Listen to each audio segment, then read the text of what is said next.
Welcome to our latest video, which is all about revising key organic terms, and this is suitable for AS and A-level students. By the end of this video lesson, you should be able to define what is meant by the term hydrocarbon and explain the difference between unsaturated and saturated hydrocarbons. You should also be able to understand the meaning of the terms functional group, electrophile, nucleophile and free radical. And finally, you should be able to explain the difference between homolytic and heterolytic bond fission. Now, the first term that we're going to define here is the term hydrocarbon. Now, hydrocarbons are molecules or compounds that contain hydrogen and carbon only. Now, the word only is important here because lots of organic compounds will contain hydrogen and carbon, but not that many will just contain hydrogen and carbon only. And these types of compounds are called hydrocarbons. Now, methane is the simplest hydrocarbon and it has the formula CH4, and methane is an alkane. Now, we're first going to look at saturated hydrocarbons, and in organic chemistry the term saturated is used to describe any compounds made up of all single covalent bonds. So here we have bonding diagrams for methane and ethane, and these are both examples of alkanes, and they're made up of all single covalent bonds, where the atoms share one pair of electrons when they bond together.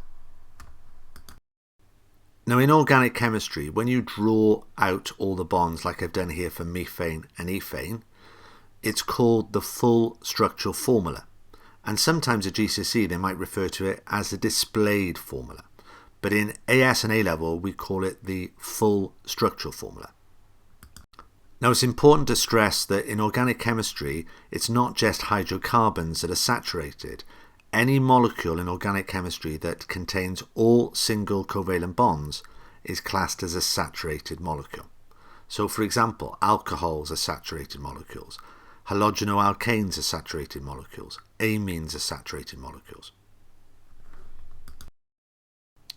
Now, the term unsaturated is used to describe compounds that contain double or triple covalent bonds. And alkenes such as ethene are classed as unsaturated hydrocarbons.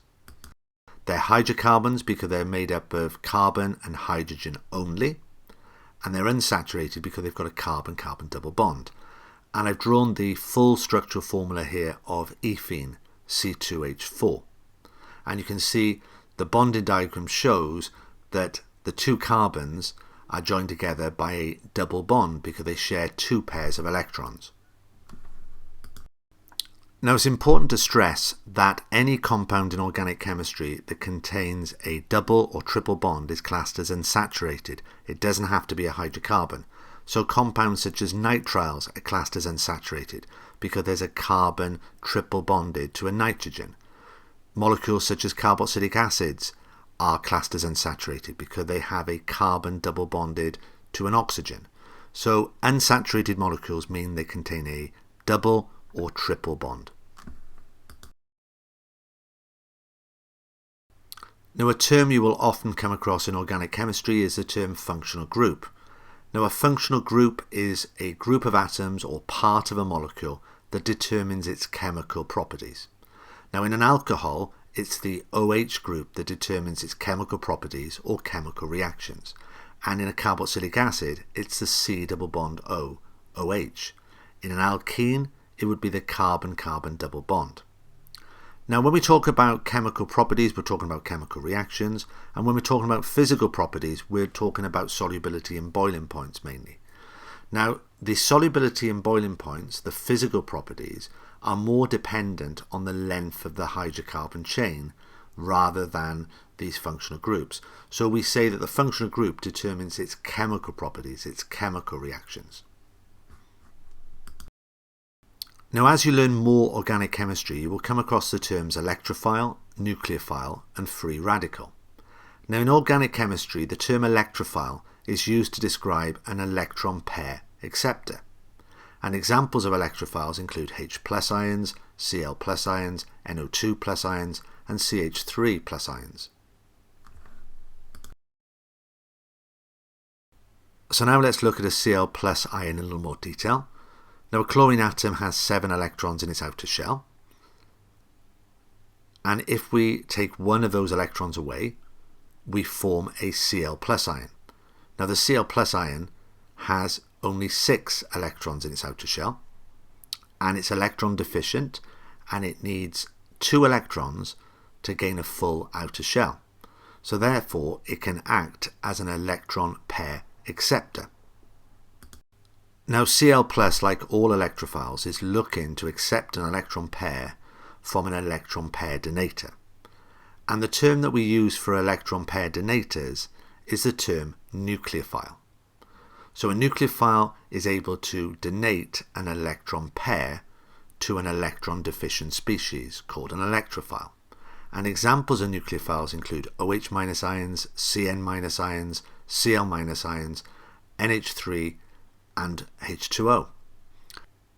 Now you can see that nucleophiles can be negatively charged or they can be neutral, as in ammonia and water. And ammonia is a neutral molecule, but it's got a lone pair of electrons. It's got a pair of non-bonding electrons that can be donated to an electrophile. And water is a neutral molecule, but it has 2 lone pairs of electrons, 2 non-bonding pairs of electrons that can be donated to an electron pair acceptor or an electrophile. So nucleophiles and electrophiles are perfect partners for bonding, and the nucleophile donates its electron pair to the electrophile, which accepts electron pairs, and a coordinate bond or dative bond forms between them.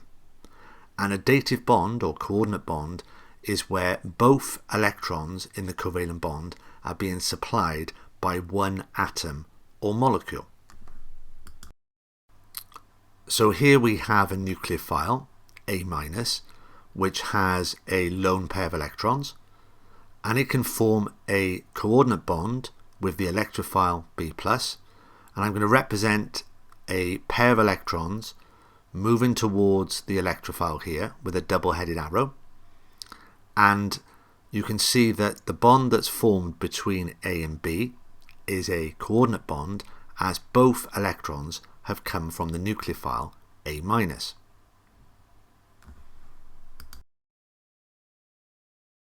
Now the next term that we're going to focus on is the term free radical. Now free radicals are species that have unpaired electrons, and they're very, very reactive. And by species we mean molecules, atoms or ions. And homolytic bond fission is where a bond breaks and it leads to the formation of free radicals. Now you may have come across the term lytic at GCSE when we talked about electrolysis, and we talked about lysis and lytic meaning breaking down. So here we have a chlorine molecule, and chlorine has 7 electrons in its outer shell, and each chlorine atom here is sharing a pair of electrons. Now if this chlorine-chlorine bond breaks and each chlorine atom retains its bonding electron, we'll end up with 2 chlorine atoms that have 7 electrons in their outer shells, and these are classed as free radicals because they're species with an unpaired electron, and free radicals are extremely reactive. Now I've used a single-headed arrow here to represent the movement of 1 electron. A double-headed arrow represents the movement of 2 electrons, a pair of electrons. A single-headed arrow represents the movement of 1 electron. Now the other type of bond breaking that you'll come across in organic chemistry is called heterolytic bond fission. And heterolytic bond fission is the bond breaking that leads to the formation of ions. So now let's look at heterolytic bond fission in more detail. So we have HCl here, and there's a shared pair of electrons between the hydrogen and the chlorine. And I've represented hydrogen's electron with a dot and chlorine's 7 electrons here with crosses.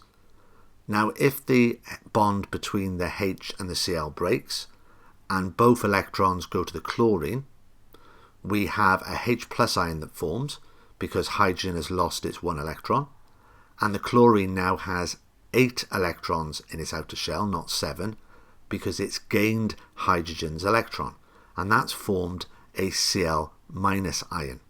So I've got bond breaking here resulting in the formation of ions, and that's why it's called heterolytic bond fission.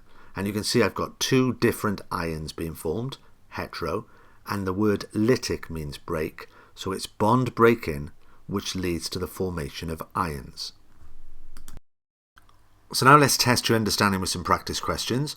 Here's the first practice question. Read through the question, pause the video, have a go at it, and then we'll go for the answer.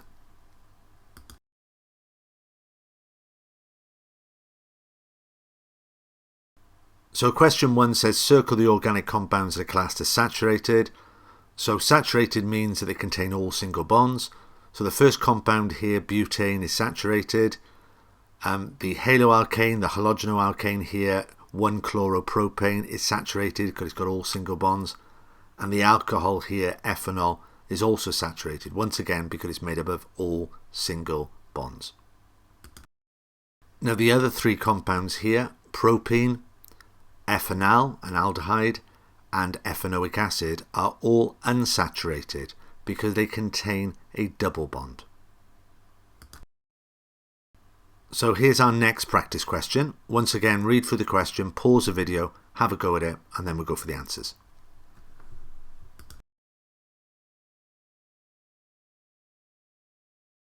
So question 2 is asking me to classify the following species as electrophiles, nucleophiles, or radicals.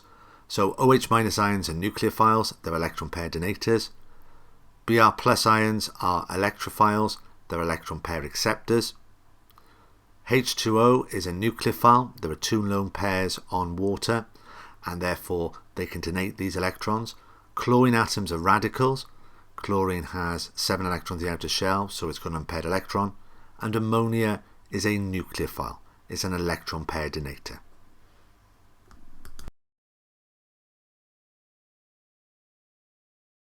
So here's our final practice question. So once again, read through the question, pause the video, have a go at it, and then we'll go for the answer.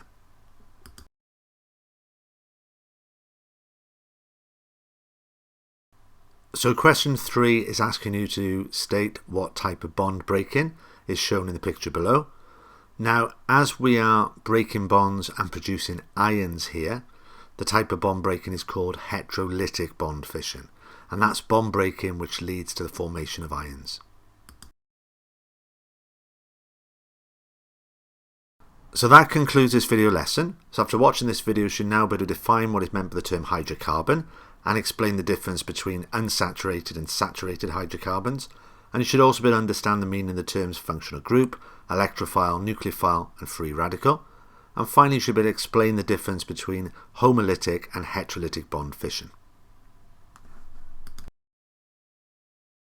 So that concludes our video.